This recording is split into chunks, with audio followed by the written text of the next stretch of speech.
What's going on, YouTube? This is SG1 Sports, and you're watching our SEC football channel.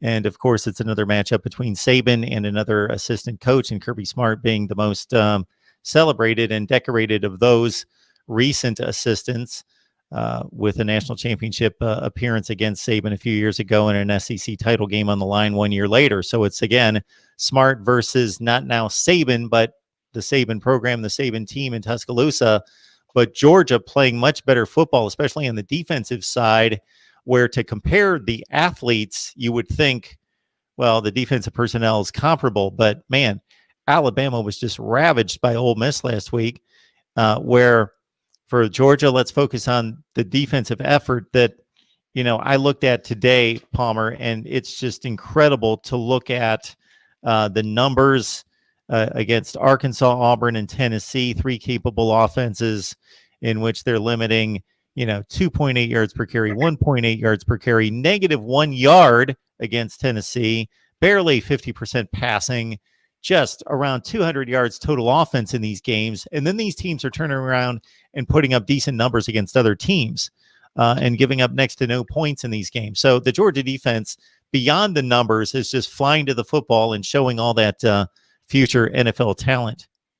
Yeah, I was just having a conversation with someone before I joined you, and he was asking me what was my biggest surprise of Georgia so far, and now, to say that this Georgia defense has been good and surprising would be, on surface level it would come as a surprise, but I guess what has been surprising about them is just how good they have been. I mean, they're giving up 38.33 yards per game on the ground.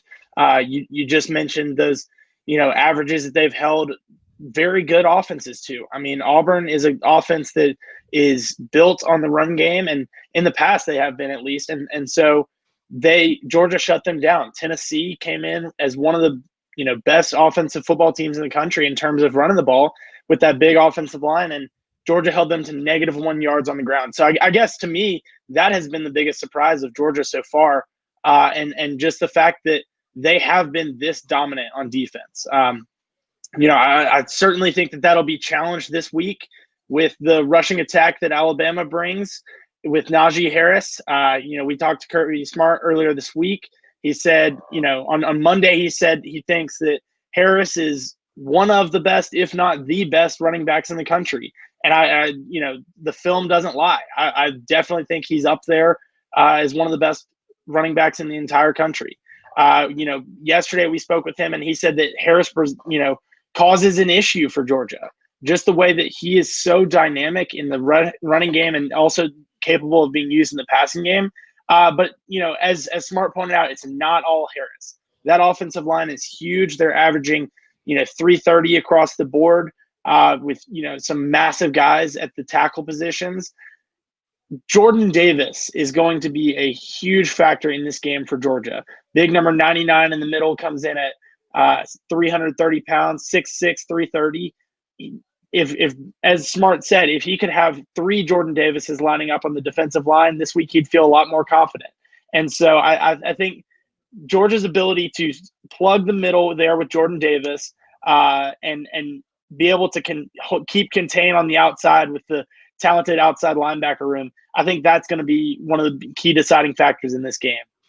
So Stetson Bennett obviously is the guy that everyone's talking about. He has the target on him in regards to media focus and attention because he's the one guy who's done exceptionally well, but this is the first huge test on a huge stage, which every week in the SEC is a big stage. This one would be enormous. But he has stepped up to every challenge against three quality opponents to a certain extent. He's a guy that was a complete afterthought 4 weeks ago, but now he's at the forefront of this enormous game. And to my thought, in watching just about the entire Tennessee game, most of the Arkansas game, and let's see, the Auburn game, watched just about all of that this guy is he's been just playing within himself, doing what the offense requires. He throws the ball on time. He anticipates throws. He's cool under pressure, delivers the ball, mistake-free. The guy's doing the job. Yeah, I mean, going back to my biggest surprises if you had told me Stetson Bennett would be Georgia's starting quarterback against Alabama, I would have said that you were crazy. And just looking at the way he's done it, he has been steady Eddie back there. Just his consistency and capability to, make plays with his feet. Georgia hasn't had that in the past with Jake Fromm back there. You kind of, knew where Jake Fromm was going to be, and he was going to be in the pocket. He, showed that he could make a 10-yard scramble for the first down and slide, show off his baseball skills at the first down line, slide for the first down. But, Stetson, if you look at the way that he runs the ball, he's physical. I mean, you look at his touchdown run against Tennessee, his 2-point conversion against Arkansas, he is putting his shoulder down and really challenging defenders. Had a late run in that Tennessee game with the game, decided already. And he's, scrambling for a first down on third down. And, Kirby Smart has even said Stetson's got to get down more often. And I think so. But, you don't want to take away that mentality of a quarterback that is fully confident in himself, running the ball and being physical with it. And I think that confidence is just, what has stood out to me so much about Stetson Bennett. He's confident throwing the ball over the middle. I think that's why Kearis Jackson has been such a big factor in this Georgia offense so far this season. He's got 300 yards through 3 games.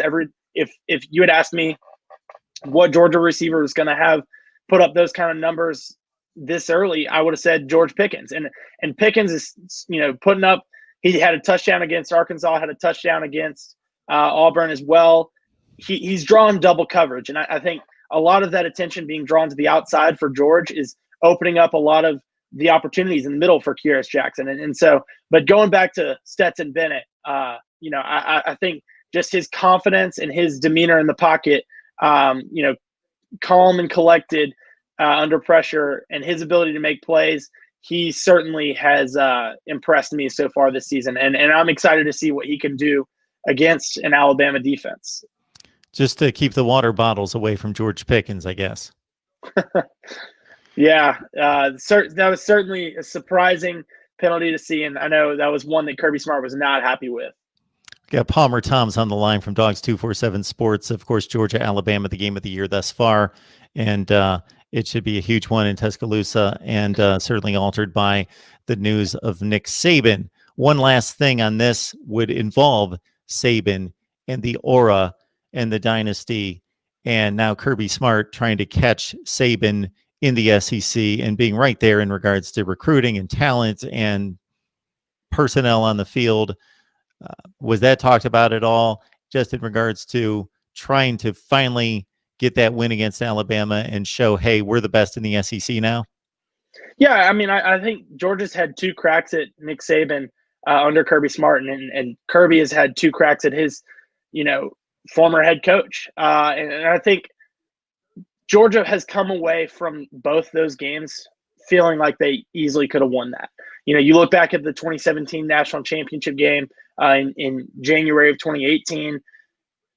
Obviously, it comes down to one play in overtime. That game was a game that Georgia was leading by double digits, easily could have won that. Fast forward 12 months later, they're playing in the same stadium, December 2018. Georgia once again ahead double digits, and they easily could have won that. I think you listen to Kirby Smart last year at SEC Media Days. He said the one thing that his team needed to do better was finish games, and I think he was directly addressing those 2 games. The 2 matchups with Alabama, and I think coming away from both those matchups, Georgia knows that they can compete with Alabama, and there aren't that many teams across the country that can line up toe-to-toe with Alabama and understand we are just as talented, if not more talented, than the team that's lining up across from us. And, be able to fully go into that week and into that matchup knowing we've got a chance to win. And so I think for Georgia players, there's certainly a confidence. It's not a fear. It's not an intimidation. There's definitely respect for Alabama and what they've done, but they don't fear them. And I think that's going to be a big factor, especially when you're going into an environment like Bryant-Denny Stadium in Tuscaloosa. We are 72 hours away from the kickoff in Tuscaloosa, and Georgia visits Alabama. It should be huge. It is. and it should be a close one, I would expect, as it has been the last two trips when these two got together to decide an SEC and a national championship. Palmer, we appreciate you stopping by. Enjoy the game. Thanks, Mark. Looking forward to it. Thanks, Palmer.